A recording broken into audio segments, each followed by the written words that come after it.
Shana Tova Chavrim. Happy New Year to all of you, my friends out there that are watching, that are celebrating the Rosh Hashanah, the New Year, the Jewish New Year.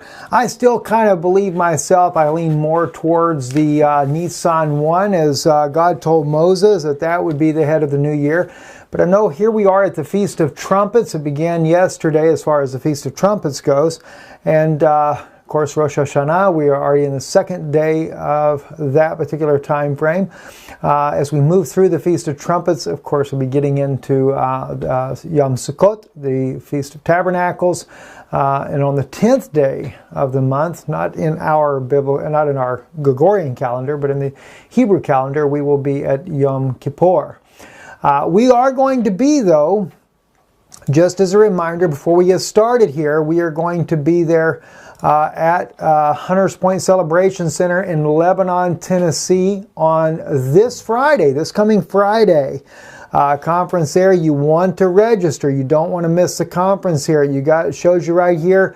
I'll be speaking at 7 p.m. that Friday night, and then of course the doors will open at 9 a.m. on Shabbat, on the Sabbath day, on Saturday. And first meeting is at 10, then 2, then 7 p.m. So we have a lot of information to share with you guys during this event here, and I know you definitely will be blessed for the time that we're going to spend together while we're there in Lebanon, Tennessee. And especially those of you that are out on the east part of the coast, you've got the hurricane barreling down your way. Florence is not looking like a very happy camper of a hurricane. You guys are going to need somewhere to go.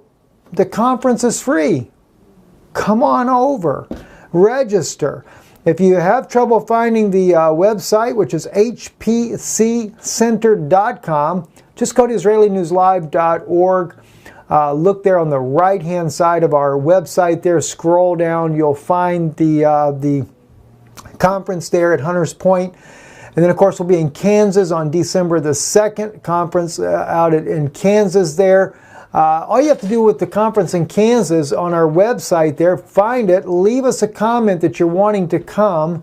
We are looking at possibly doing a registration fee on the Kansas conference, because the thing is right now we're scheduled for 500 people at this conference, but we can have that building size reduced. And so as people sign up for it, we want to think about that. Anyway, don't want to spend too much more time on this. Again, hpccenter.com. That's H as in Henry, P as in Paul, C as in Charlie, then the word center.com. It'll tell you right there on their front page of their site there how you can register for this conference. I'm really sure you want to be there. Very interesting information we're going to be sharing with you guys there. Let's get right into things going on, because, friends, they are shutting down Syrian media where you cannot find out what's going on. They're making sure you're going to only get, guess what, the propaganda.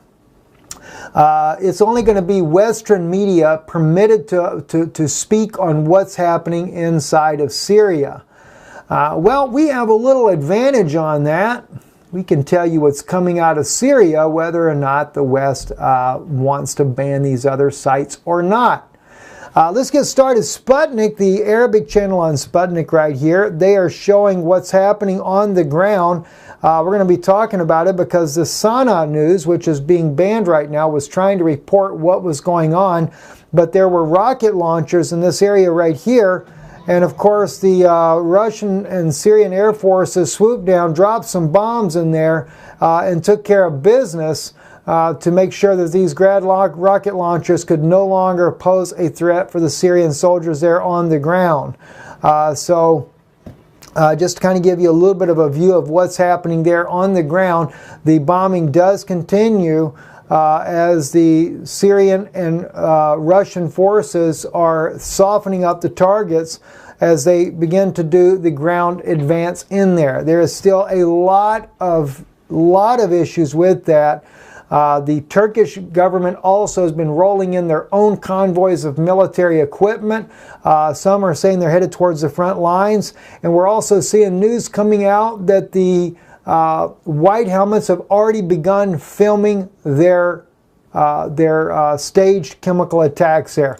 This is what you find out on Sana News right now. Not found. Maybe some of their articles do appear. But on this one particular article that I wanted to share with you, apologies, but the page you requested could not be found. Perhaps searching will help. All right, let me show you what is actually there. This is the very article right here. It's in Russian, in the Russian language right here. They're talking about what was going on 2 days ago, which is actually the video footage we saw is part of what was happening there. The Google translation of this: Syrian army units attacked the positions of the terrorists who were hiding in the outskirts of the village of Kalat al-Madik, eliminating and wounding all the militants who were there. The military spokesman of the Sana news agency in Hama province said, adding that among the identified terrorists, Mohammed Zayed al-Abdallah. The servicemen conducted an effective counter-terrorist operation in the settlement of Al-Lamatna, located 35 kilometers from the city of Kama, destroying and injuring many of them. The mortars and rocket launchers of terrorists were also smashed, from which they fired at neighboring areas. So I kind of like it, because even though they block the page to where you can't see what's really going on, we have a little back door into that. So we can still get a little bird's eye view.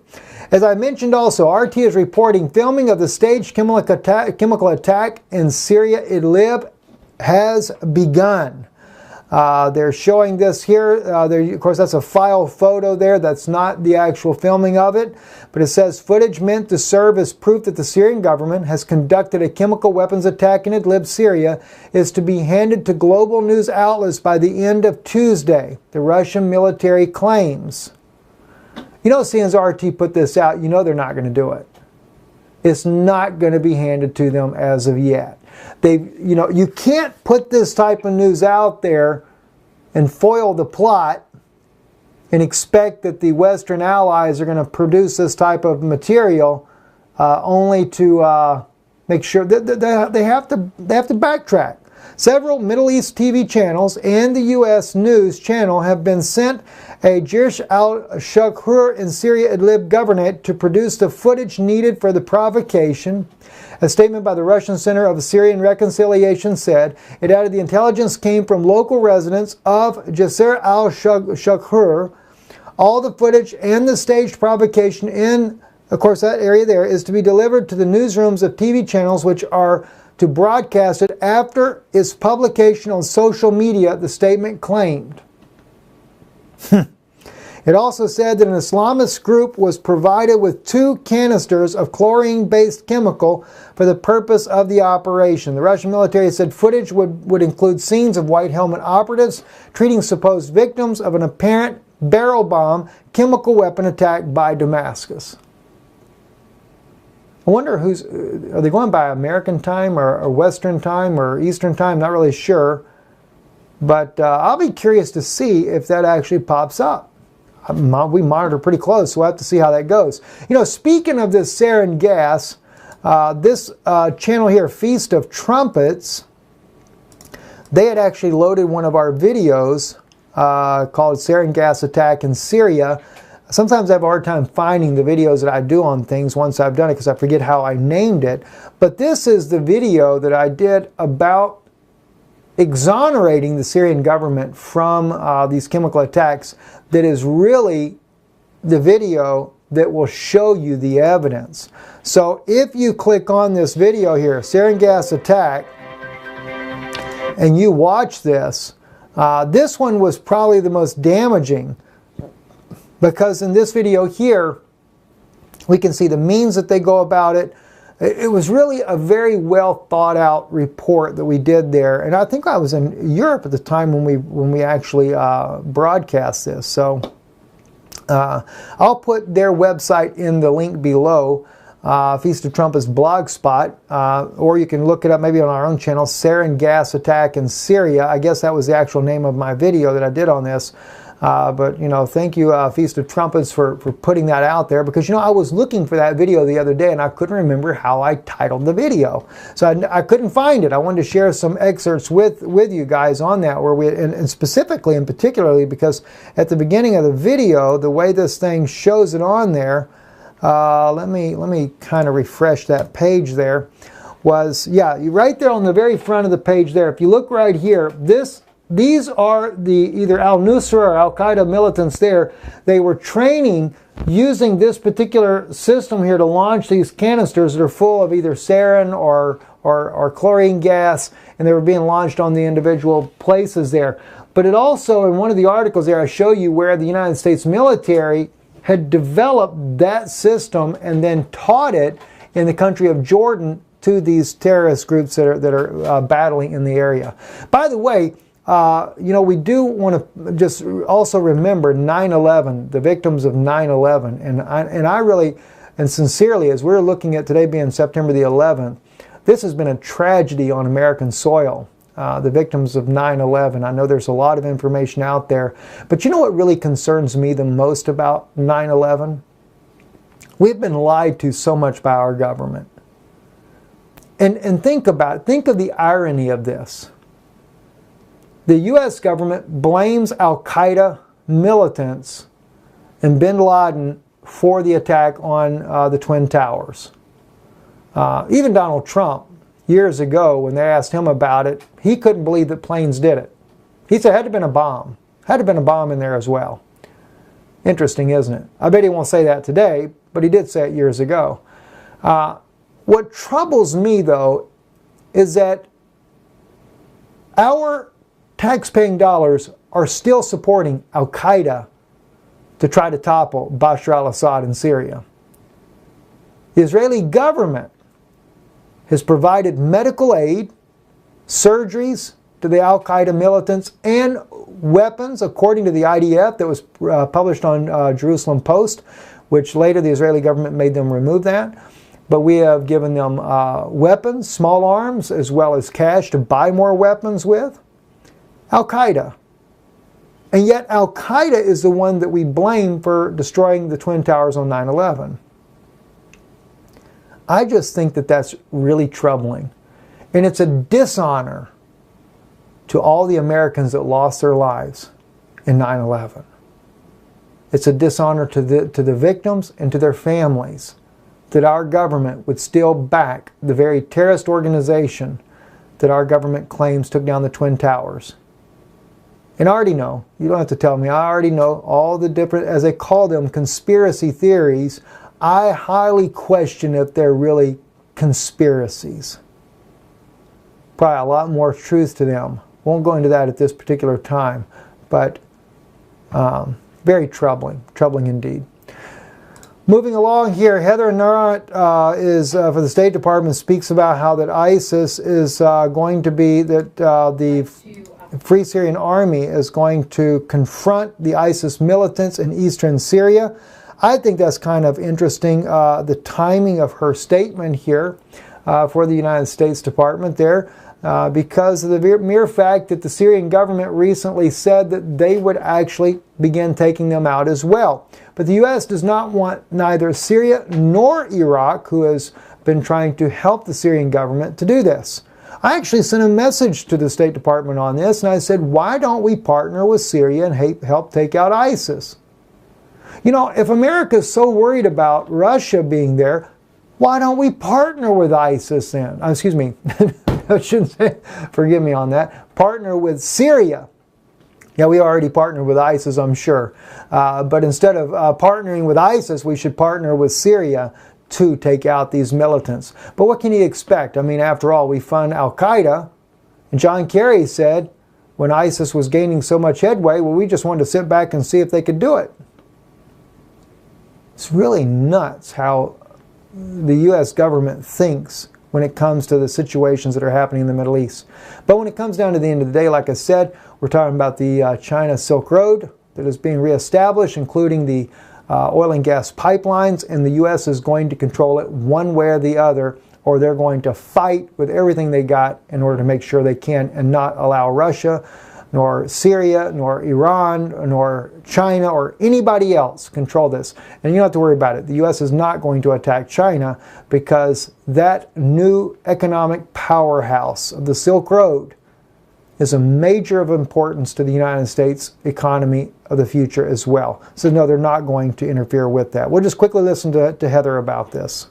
Announced the start of an operation to eliminate ISIS territory in eastern Syria, a very different kind of topic.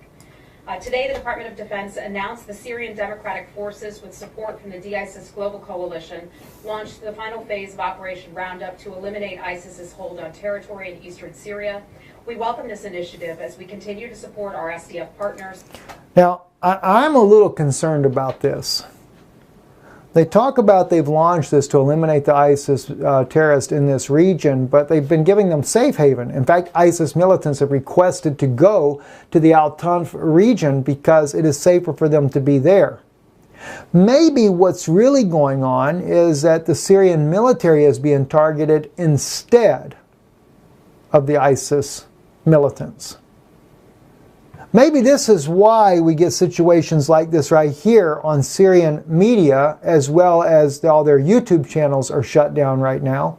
Maybe we are actually attacking Syrian military, but yet we're being told that we are beginning the operation against ISIS in eastern Syria. Isn't it kind of awkward that we would say this publicly, at the same time we silence Syrian state-run media? Bit troubling, if you ask me. Also, and you guys are already, many of you are already well aware of this right here. I'll turn the volume down a little bit because I know it's very loud in this video here. Russia's 2018 drills involving the entire Russian military, Air Force, ground troops, everything, naval, you name it, 300,000 soldiers. China involved in this as well. Over 1,000 aircraft involved, and with tanks and armored vehicles, etc. I think they listed 36,000 tanks and military pieces of equipment that are being used in that as well. And this drill, even though we know that the drill was also in the Mediterranean, Russia said they will not move those ships. Listen, I've got to get over here. We're going to stop this video here in just a moment. I need to get over there on Patreon. I need to share with you guys some very important information that I said that I would. And it'd only be probably about a 5-minute video, but I need to go over there and do that. Those of you that want to join over there with us, it's actually a good way if you like to support this ministry as well. Patreon.com/Israeli News Live. That's Patreon.com. Patreon.com/Israeli News Live. So hey, you know, I don't want you to feel awkward about it when we do a video over there that we don't do here. You know, it's a good way to support the work we're doing. So hey, you can pledge as little as $1 a month. So it's not like it's a whole lot of money to begin with, and it does help us. Every little bit helps, and we greatly appreciate those patrons that are able to be a part of that with us. We'd like to see a lot more people over there because there's some really good information we're sharing there, but it's such a small audience that listens to it, and I know it really would bless many of you. We're going to talk about some of those things tonight. And don't forget, Tennessee, Lebanon, Tennessee, that's on the eastern side of Nashville. One of the suburbs way out to the far east of Nashville there. We will be there 14th and 15th this coming weekend in Lebanon, Tennessee. HPC Center is the actual website, and that is Hunters Point Celebration Center that is hosting this event for us. It will be speaking there. There is limited seating, and I think we've probably got about 60, 70 seats left, something like that. Well, that was as of last week, so it may be down to about 50 or so by now. You definitely want to get in there and register for the conference. This is not the brother and sister there that are with this congregation. This is not to get your personal information. We requested that we know who's coming to this event because we're sharing very sensitive information on Saturday, and I need to know who's actually going to be there. So it's very important to us that for the safety of my own family that we are aware of who comes, and so this is the reason why there is a registration for this event. We will be filing an affidavit with federal jurisdiction on the information that I am fully aware of that is also part of the things that I'm speaking about as well. And this way here, the federal authorities will be able to make the decision of which way they would like to go with the information that I am aware of. I do know that local authorities have considered reopening the case, at least one of the cases of the 3 that I am aware of, and are also wanting to talk to other authorities in the other cases as well, but that's something that they are working on and behind the scenes there that maybe will solve some of these 30-year-old cases for them.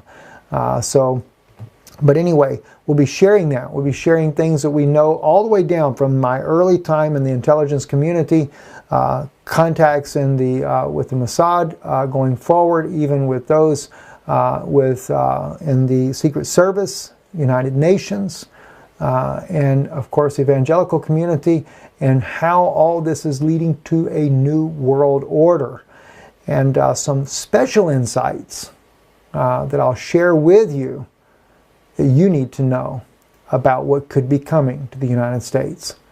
I'm Stephen Ben-Nun. I hope you've enjoyed this broadcast today. Shana Tova, Happy New Year, and our condolences to the families of those that have lost loved ones in 9/11.